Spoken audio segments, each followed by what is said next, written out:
ছোটবেলায় এরকম ঘন্টার আওয়াজ দিয়ে যখন কোনো কাকু কুলফি বা মটকা আইসক্রিম বিক্রি করতে আসতো, খাওয়ার জন্য ভীষণ লাফালাফি করতাম। তাই বড় হয়ে নিজেই বানালাম। সবার প্রথমে কাজু বাদাম, কিশমিশ, আমন্ড বাদাম, পাস্তা বাদামগুলোকে টুকরো টুকরো করে কেটে নেব।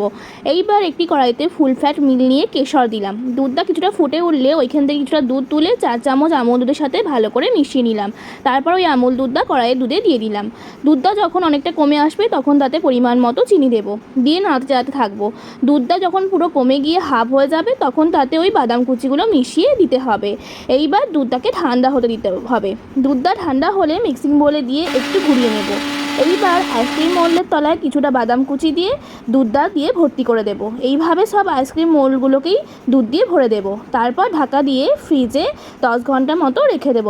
ব্যাস 10 ঘন্টা পর বার করে খাবো নিজের পছন্দের কুলফি আইসক্রিম। ভিডিওটা ভালো লাগলে লাইক আর সাবস্ক্রাইব করতে ভুলবেন না।